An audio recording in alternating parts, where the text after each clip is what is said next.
Good morning. Derek here with Truth Wednesday.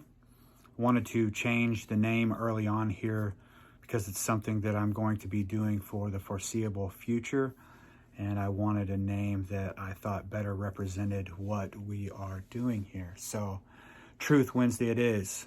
I wanted to do a refresher, recap here as we move on in the story of the gospel.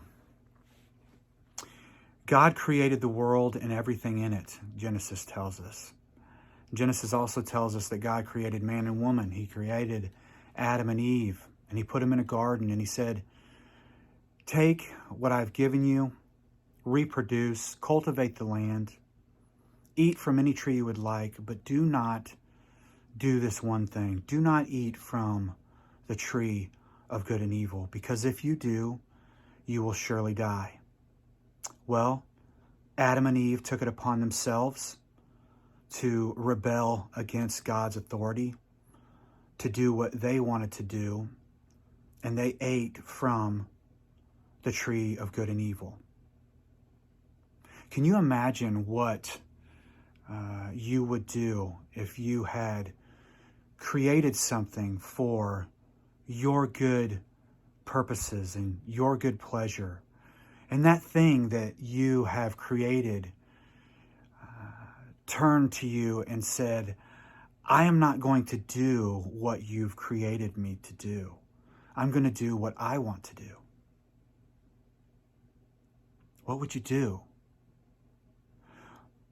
Let's think of something a little bit smaller. Let's say we took a lump of clay and we started to create a coffee cup. And we all know what a coffee cup is for.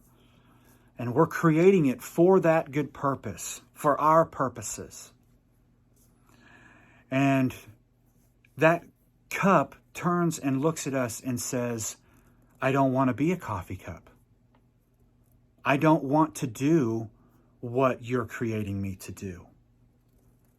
I want to be a spoon. And it starts to dismantle itself and try to create itself into what it wants and do what it wants. What would you do? Well, if we're honest with ourselves, what you and I would do is we would take what we have created and we would crush it. We would crush it back into a ball of clay, and we would start all over again. Can you see the evidences of the human race still telling God who we are and what we want to be and what we're going to do? Our sin demands a sacrifice. Adam and Eve's sin demands that a price be paid because of their disobedience and rebellion. God in that moment could have righteously crushed Adam and Eve.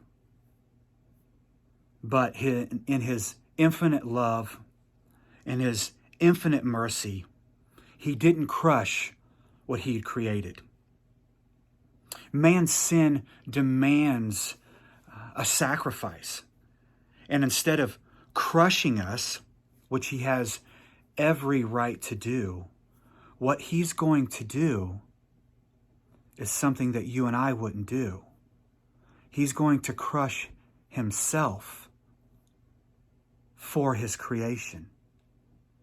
He's going to crush his son for the payment of the rebellion of his creation.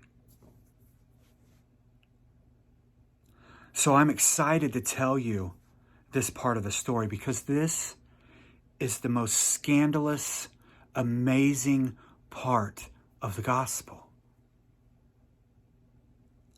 It's that in the moment that he could have crushed us, he decides to crush himself. See, The problem is, for a lot of us, Christians included, it's that we don't know the story of the gospel. We are ignorant to the truths of who God is in the story and who we are in the story. God is the creator. He sets the boundaries. He sets the edges. We are the created. We get to be inside his boundaries and live in the world that he's created for us. So I keep trying to do that these last couple weeks, trying to point us in the direction of who God is in the story and who we are in the story. Next week, we get to talk about his son that he sends in our stead.